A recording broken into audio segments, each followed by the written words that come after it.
Hey everyone, this is Ned Talks here with Radeon again, and we're gonna chat today. And I think today the topic is how you do one thing is how you do everything, and we're gonna talk about hopefully, I don't know, maybe we'll argue about it a bit.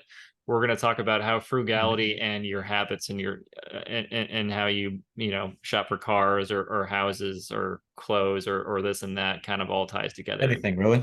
Everything really. So um, when you first started saving and trying to build towards getting your first property, Radeon, is it more of did you have to get in gear to start doing it, or were you already kind of partially saving up enough capital to start to make some moves? Was it hard, or was it just kind of art, somewhat natural?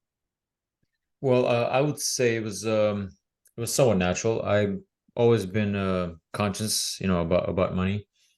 I've started working since I was like 16 and always was saving. But I never had like a steady income and a steady job. Like I haven't worked for like 5 or 10 years straight. So that uh didn't allow me to save a good chunk of money for down payment. But I've always been frugal. Not cheap, but frugal. I think that's one thing that I've learned at a young age. The difference between cheap and frugal. Not many people know that. Hmm.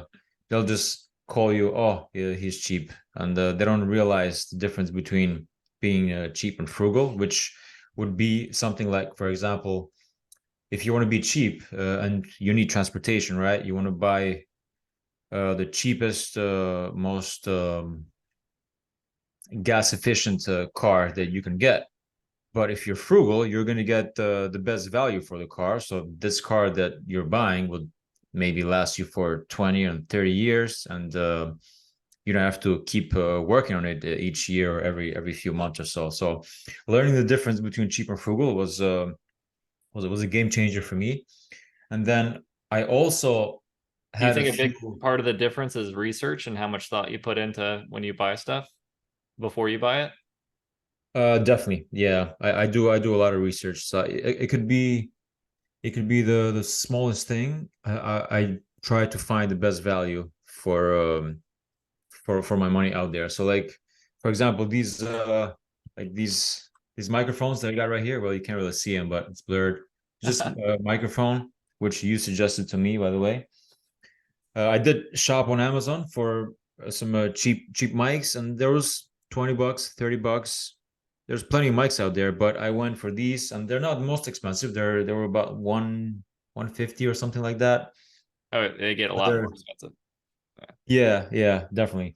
But the from based on my research, these are the ones that are the best value from for what I'm trying to do. So yeah. Yeah. Um, what area of uh building do you think? So for me, the area that I feel that most people lose this game as far as trying to build up capital when they're younger to try and start buying stuff is cars. It's got to be cars. And it was even me in the beginning. You've heard my story where I bought the condo, and then right after I got the condo, I saved up every dime I could, and then I bought this inexpensive. I mean, not necessarily inexpensive, but what I could afford used Porsche, Hmm. and it was pretty funny. Sitting there like a week afterwards, and I had to pay the car note for the first time, or maybe it was 2 3 weeks, and I was trying to figure out, oh man, I don't have enough money for groceries this month. Not very frugal of you. In my head, I was like, I didn't do the math right, and so I mean, I rectified that pretty quickly. But yeah, so uh, how do you For handle me, with car cars, shopping and stuff like yeah. that? So Because they I depreciate have so a fast. It's such an easy way to kill your wealth. yeah, and especially when you're someone that likes cars and I love enjoys I love cars. the yeah, same.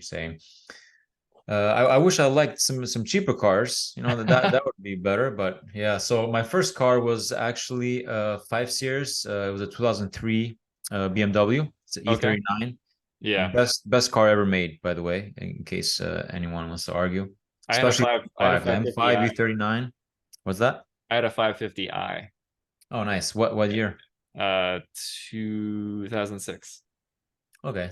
Yeah. Well, that's I would say that's the ugliest 5 Series that was made, but mine was Thanks. Come 2003. on, dude. Yeah, so I had a 2003 BMW. At that time, it was I bought it for 14K. Or a very very bad decision. Very very bad decision. I was making I don't know maybe 20 bucks an hour or maybe 17 something like that. I was doing security, and it was all my savings. And then I was just driving that to work. So now I was driving to work to pay for saving money again because I bought that car that I was driving to work with. So yeah, it was a bad decision.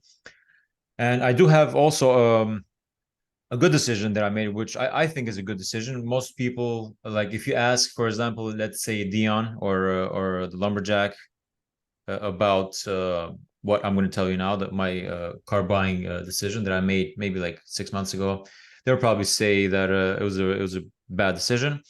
But I bought a BMW again. This time I think this was a frugal decision, but hear me out here.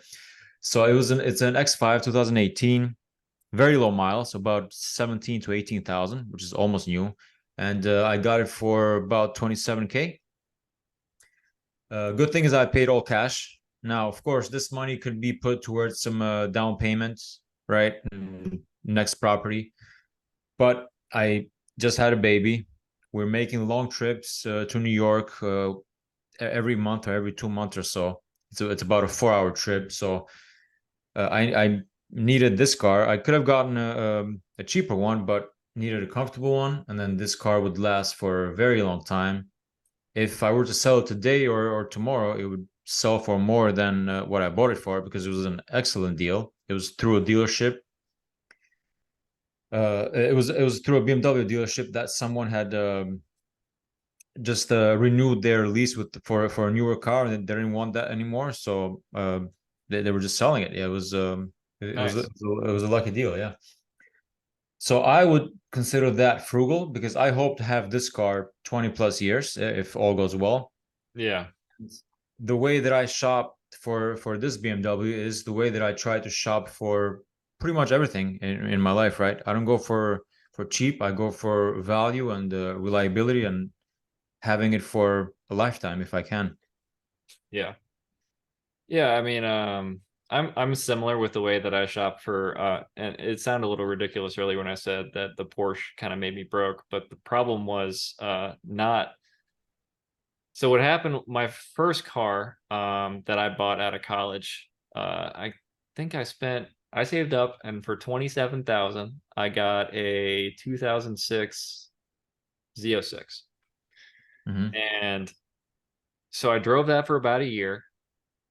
And when you're that young and you're a guy, the insurance companies are kind of like, "Oh yeah, pay up." And so I was at the Porsche dealership because I'm a car guy, and I was just looking around, and I'm talking to the salesman, and I had no intention of buying a car that day, and he was like, "Oh, well, are you interested?" And I was like, "I'm not really interested." And he's like, "Well, you want to see how much your car's worth for a trade-in?" And I was like, "Okay."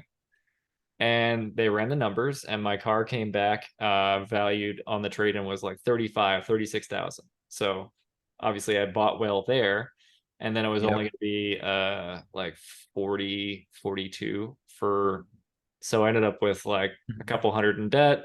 What I forgot to take into account, which is why I was having trouble paying my groceries, because um I just didn't realize how much the insurance was going to go up. It was crazy. The insurance got me bad.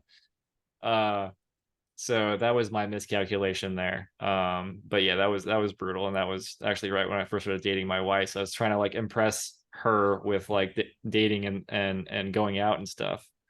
But I would the budget was tight, so we couldn't go to places other than like local places for po' boys and stuff like that in New Orleans. So Okay. it was fun, but lesson learned. So Stretching yourself thin on the condo and the car at the same time is not ideal. Yeah, yeah, definitely. One thing I'd say I've learned, but I kind of critique like some guys that speak about this, right? When they're encouraging people to, lower your expenses, save for your down payment. So the way that I see it is I have a few non-negotiables, right? So for me, for example, food, I'm not gonna eat ramen for 6 months, right? I think just eating high quality food, no matter how much you make, I think you have to, that has to be your priority, right? And just like exercise has to be priority as well, Yeah. good sleep, hygiene, family time, all that. So you can't skimp on that stuff, right? So you got to have a few non-negotiables. Maybe that's not important to you, or maybe real estate is much more important to you than your health, then so be it. But for me, I look at it Yeah. in the very long term for longevity. So I have those non-negotiables where I'm not skimping on cents, on buying the proper food, for example. I 100% agree with that. I've always um I've always been kind of I was a bodybuilder in college, and then I kind of casually follow the diets to some degree. But for me, it's always been more about, oh, if I do this with my food and I do that with my food, I can make my body change. It's always been a little fun for me, but absolutely, if I'm eating bad food, I can feel it within a couple of days, if not Yeah. instantly. If it's the wrong pizza or some kind of Mexican food, I will feel it within an hour. Yeah. Yeah, I've been there Uh, too. Yep. So what are some other ways that you're frugal, or how do you go about some things in your life that you try to save? um, I mean, obviously the number one thing for someone like you or I, the biggest one is house hacking. Yeah, for sure. So I mean that, Definitely. By like, if far. you house hack and don't do any of the other frugal stuff, You're winning. Yeah. you're ahead of everybody else. So it's I mean, that was the part that kind of got me into it, was I can be that guy who goes out with his friends to the bar and blows money on a vacation here or there when I shouldn't, and do all these things and still be saving up, because I Yep. effectively have a 30% savings rate if I'm not paying a house note, and I pretend like I'm still doing it.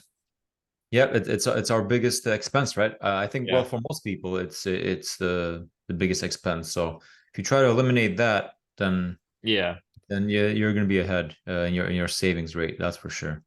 But yeah, I mean that's how I would say that's probably 95% responsible for all of the rental properties I was able to save up for, was the simple hack of taking my rent that I received and putting it in the Scott trade account and pretending it didn't exist. Hmm. Yeah, so I'm seeing that now because I'm what, a year and change into my house hack, into my second house hack now. So the second house hack, Yeah, but you just got your first rent check, right?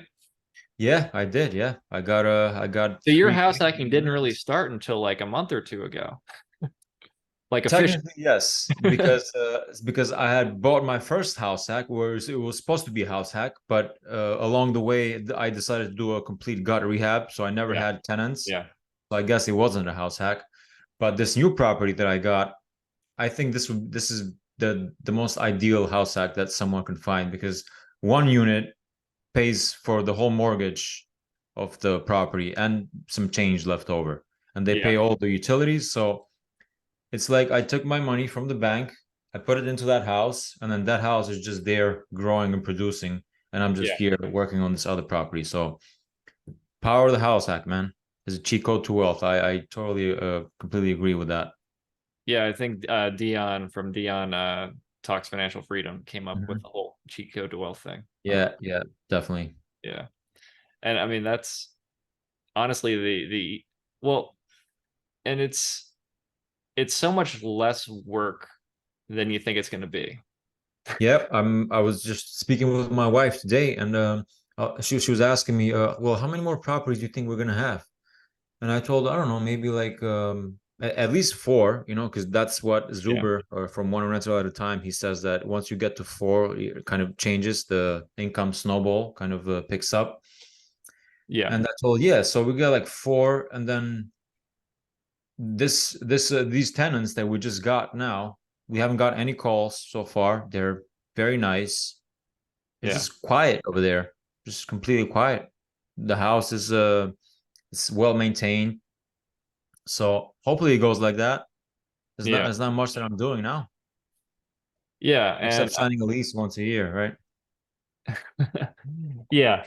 And it's nice, especially in the beginning. You're or I mean, you might forever be hands on, but I've got a property manager, and for me, it's more going around and making sure that the property's up to the standards that because I kind of view it as I don't want to be a slumlord, and I view the property as an expression of to some degree my character and how I handle things. So if it's overgrown and things I are falling agree. apart, Mhm. it kind of shows that I don't care. That's the way I kind of look at it. I don't know how true that is, I think it's true. I think it's but definitely true. I actually met a slumlord like a couple of days ago. yeah. Only heard about slumlords. Slumlords. I've never seen one, but I actually met one. So I went to look at this property. It was a triplex, and he's just like an older guy. This is probably the only property he has. He lives somewhere else. It's all paid off. He's owned it for 30 plus years, right? And then so like the roof is some of the roof is slate, some of the roof is shingles, some of the roof is metal. So he got Wow. all types of roofs on the house. I've Now, never seen that before. That's crazy. granted, it's some of the barn is slate, and then half of the actual house is shingles, and then the other half of the house and like the porch is metal. Some of the eaves was missing. A bunch of the siding was all off.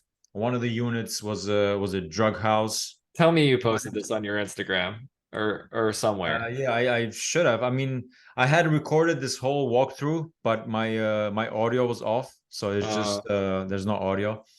But yeah, there's one of the units. It wasn't even like the cat smell. It was like oh man, yeah, it's like a dead smell.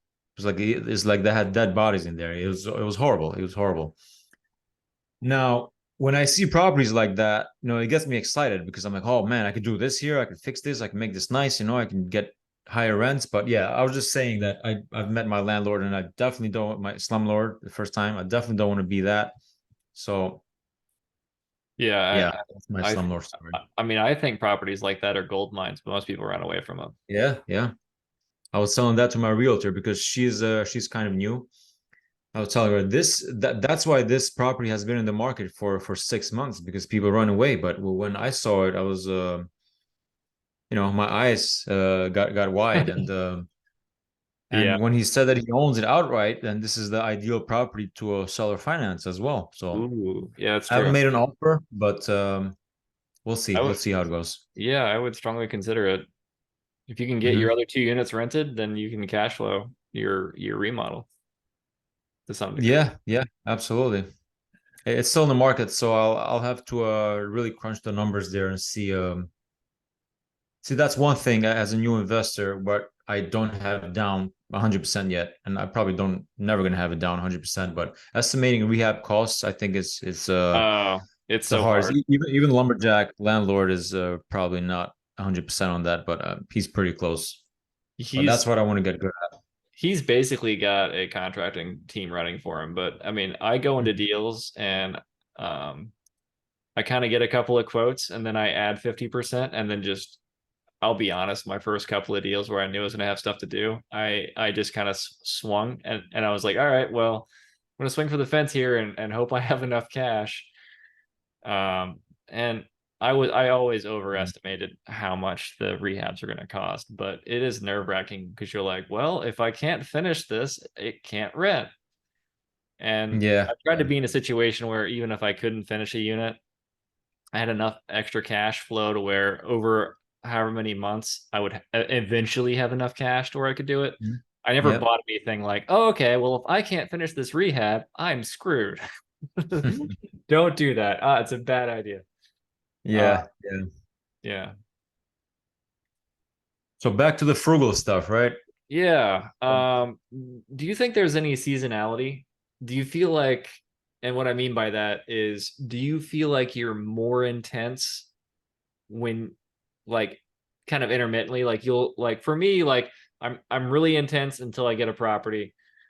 And then I kind of relax for a little while, and then I'm like, all right, now time to get back in the A game, because I kind of almost reward myself by like letting myself slack a little bit for a short period of time, a month or two, where we go out on more dates, kind of celebrate it. Yeah. Like, all right, let's wind it back and let's get back in gear.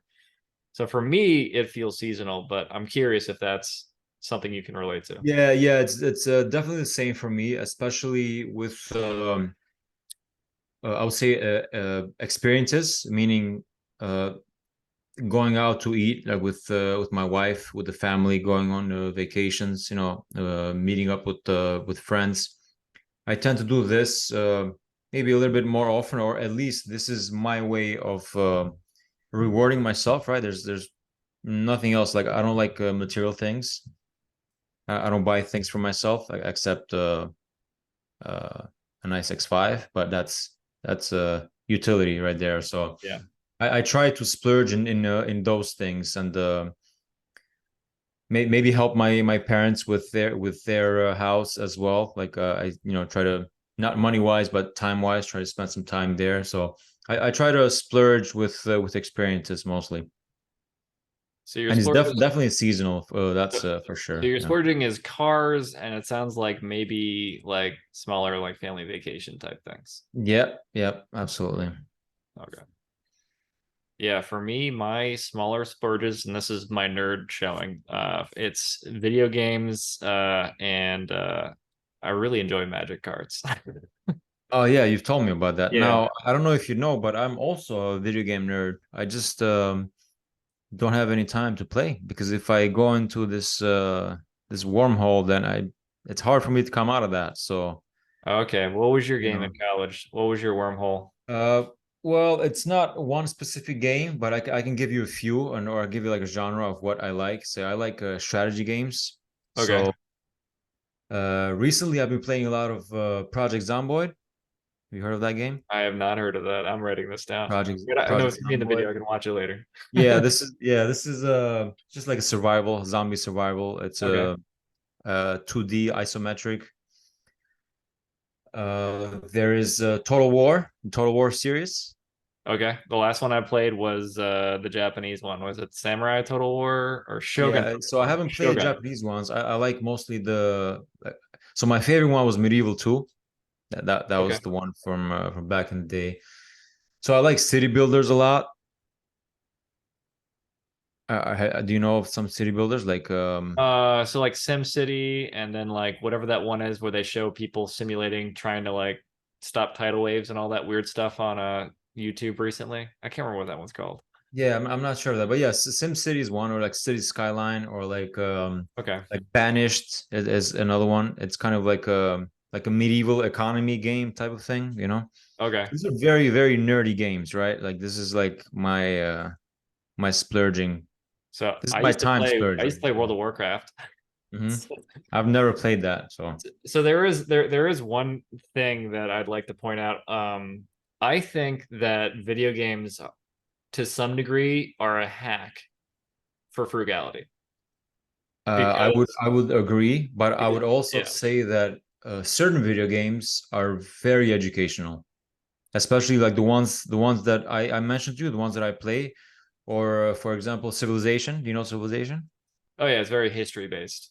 Yeah, Civilization, you can learn negotiation, you can learn tactics, strategy. It's like for kids especially, it's an excellent game. Yeah. So that's also one of my all-time favorites as well.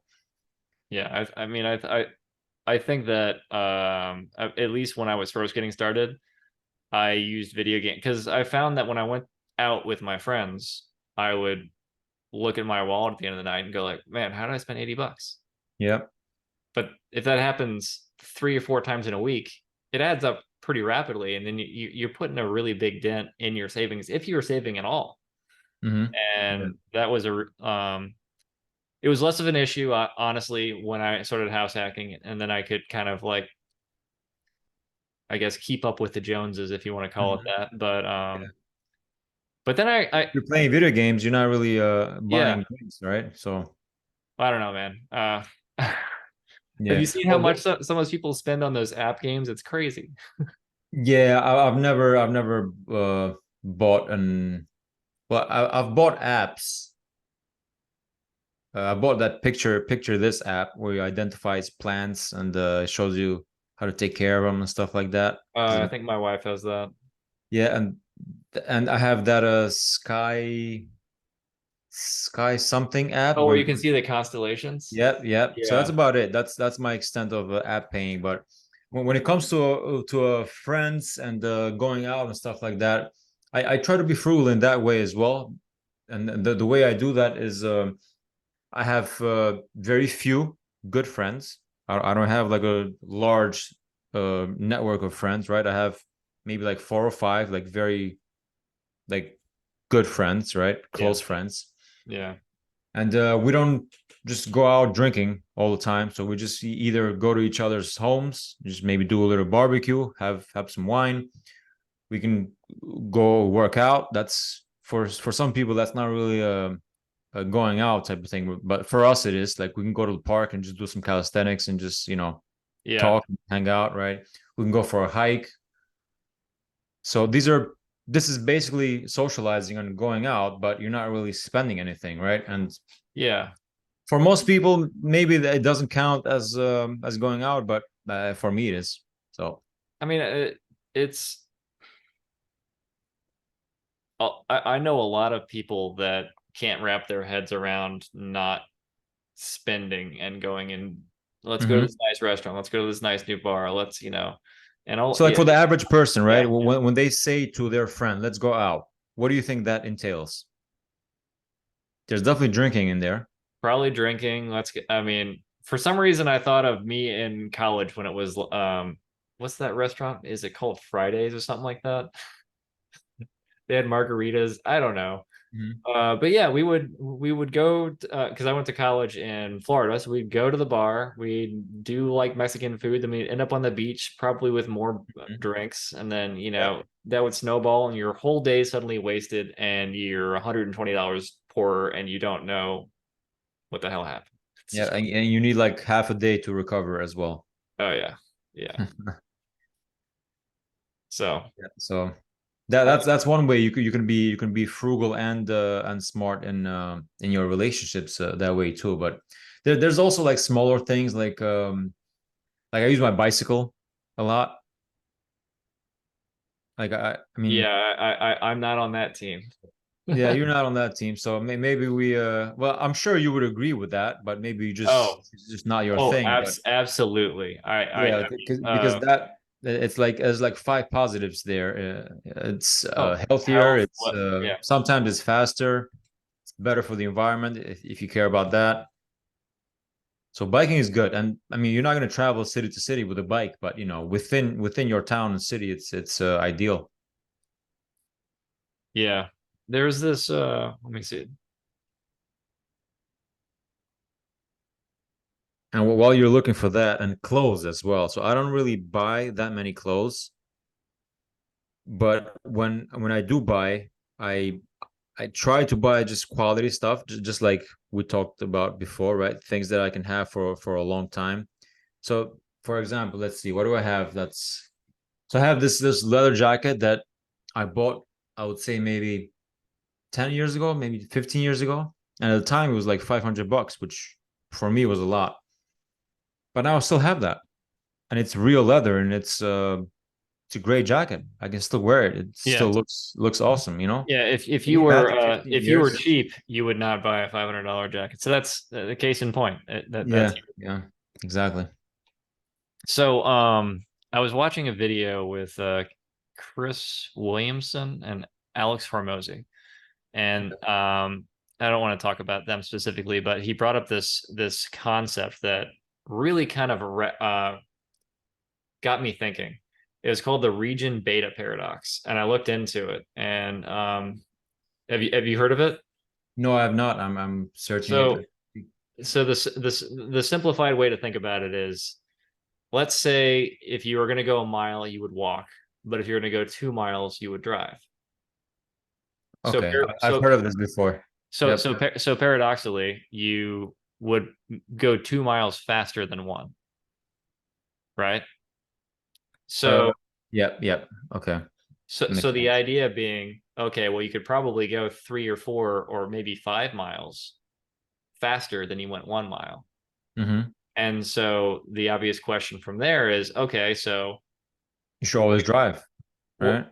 no, but think about it in comparison to your life, and that's what they dove deep on. That kind of made me say, oh wow, how many people do you know who are in a situation that's like not quite bad enough for them to make the big decision and make the big move, and so like things aren't crappy Mhm. enough for them to do the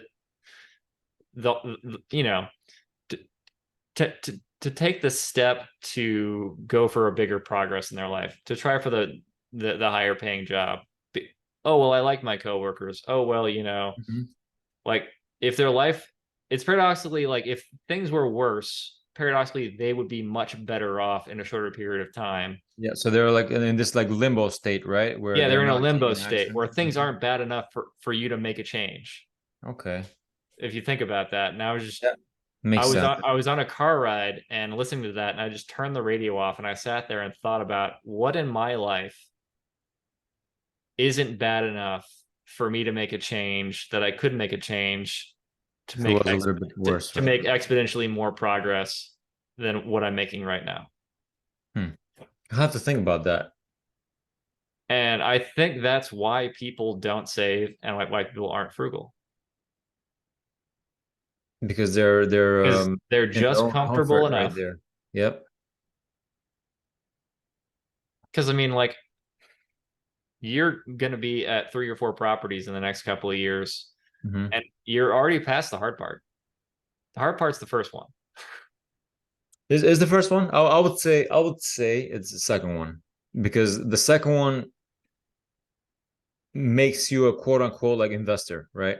You now have two properties. So because of one property, everyone buys a house, right? It's Yeah, but just you my but you house. This have is a where I duplex. live. You have a duplex. It's Yeah, different. yeah, yeah. Understandable. I would say the hardest part would be the second property because you're kind of like it's real, right? It's real now, right? Yeah. You have multiple properties now, and you're kind of like need to manage them both, right? So I don't know. Maybe it just felt like that for me.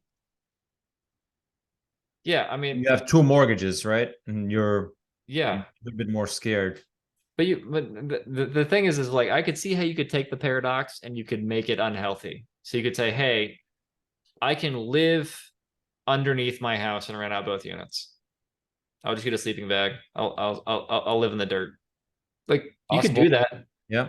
You would save more. You would pile up your cash faster. You would Hmm. get to the whatever destination you're going to faster. Yeah. But it's probably not a reasonable. Absolutely not. um, and so I'm sitting here and I'm like, all right, well, I know my dad has like a country house he doesn't use. So I could just move out of my house and go up there and I would rent this house out and I could save that much faster. And I'm kind of like, Yep. is that like, I'm started Mhm. playing in my head, like which Yeah. Yeah. levers are available to pull where I could push harder that I'm not pulling. Hmm. And it kind of ran me for a loop on, am I not trying hard enough? Am I not sacrificing enough? Because I felt like I was until I heard that paradox thing brought up. So I I don't know. We didn't Yeah. really plan on It's something talking to think about this, about. but it's something to think about. Yeah. Yeah. For sure. I would need to do a thought experiment and exercise for my own life about that. Actually, I can't think of anything now, but I'm sure there's plenty. Yeah. So I just thought it was an interesting topic, but like, but I mean, I really do think that because literally everyone I talk to about house hacking, the first thing they say is, "Oh, well, I don't want to live next to tenants." and more than half the Yeah. time they live in an apartment building and they're already next to tenants. And I was like, wouldn't you rather get Plenty of paid? tenants, yeah, all around. Like, why do you, how about it's fine if they're not paying you, but the second they start paying, like, it, Someone else. it's weird. Like, I can't wrap my head around why living in an apartment building versus owning an apartment building and getting paid by the tenants is like, it's okay to live in the apartment building, but it's not okay to Mhm. live in your apartment building. That part Yeah. I can't figure out in my head. I can't. Well, yeah, I guess most people are. I mean, that's an emotional decision, right? They're It they're is. not really It is. logically there. But I mean, I don't like living with tenants on top of me and their four little girls running around making noise. That I understand, but I'm willing to do it. Yeah. I want the rent. I want to live for free. So living for free is more important to me than hearing five, 6 steps twice a day. Yeah. My ceiling. And I mean, I think that's the wrong frame to look at it. You're not living there for free. You're getting paid in footsteps. Or Yeah, you're actually, yeah, exactly. you're paying in footsteps and mental comfort, Yeah, yeah, you know. exactly. So I guess the last point that I'd like to bring up on the whole frugal topic, which can Mhm. coincide with house hacking and all this other stuff. I feel like maybe not impediment, but the biggest thing that I struggled with initially was other people just think it's weird. Specifically house hacking. People were like, "Wait, why are you doing that? You got a good job. Is everything okay?" It's almost like I like did something wrong. Did Yeah, yeah, yeah. you get any of that? No, not from my friends. But family. My family was pretty open to it as well because I've been nailing real estate at them for years, and we've done rehabs at my parents' house, and we've been talking about real estate like all the time. So like I've mentioned this a lot to my friends and to my family. It's just that now I'm taking the action, so I'm not really getting any pushback. Okay. So you laid the groundwork to where they knew this was coming. Years. I would Yeah. say 10 plus years of that. Do you have any friends that are kind of going like, "Hey, I want to do that"? Yes, actually, my cousin wants to do it. A friend of mine that's close to me also wants to do it. So you remember when I said before that I have about 4 or 5 close friends, right? All of them want to do it, Okay. and it's because of I've instilled that into them. So every time we meet now, especially since I moved away from them, like 4 hours away. Now we meet not so Yeah. often, but every time we meet, I'm like I have my all my real estate stuff has been building up right throughout the whole month, and The then whenever dam I just meet with them, breaks and I it just all like flows spray it out. all out, right? So yeah, I might be getting annoyed at some points, but yeah, I mean, they're on Well, board. They would love to invest out here because they're all in New York City, which is next to impossible to invest in. But yeah. well, someone's investing there, so it's not impossible, I would say. But it's here they can lose that money and be okay. There, if you're buying a duplex for 800 to a million and you can't pay the mortgage, then you're screwed. But if you're buying a 200 $300,000 house up here where I am, then the worst that could happen, which probably won't happen, you can't pay your mortgage while you lost your job, then you'll be fine. Yeah. Yeah, because the other side's covering it and it gives you enough time to bridge Yeah. the gap. Hmm. Hmm. Yeah, I mean, And what pushback did you get? you're lucky. You were saying that they're Everybody saying like in my family is a business person. I guess I'd call them. They're all mhm, business owners, they're all investors, and they all hate real estate. Every interesting. last one of them. I think they see that because the logical next step for well not logical in their eyes or in most people's eyes your next step would be okay you have a nice job you have a wife you're gonna have a kid right now you need to buy a nice big house for you to live in and then if you're buying a duplex it's kind of you're taking a step back in the world's eyes right it seems like oh it's Yeah. not the right step it's the wrong step for you right Yeah. I think Yeah. I think that's what it is. Most of my peers are not interested in it at all, and they're all getting nice houses and nice cars, and it does feel like we're I don't know, there's a little bit of social pressure, but like it's not like our friends intentionally do it, you know? But you Hmm. just feel like they're like, "Oh, so when are you gonna get a single family house?" And we obviously have one. But in the back of my mind, I was like, okay, so this will be able to rent out in about a year. And then I'm gonna wait because I see the New Orleans market moving, and I should be able to buy a fourplex near. I've got a buy box, an area where I really like. I do well with the tenants in that specific area, and some deals are starting to pop up.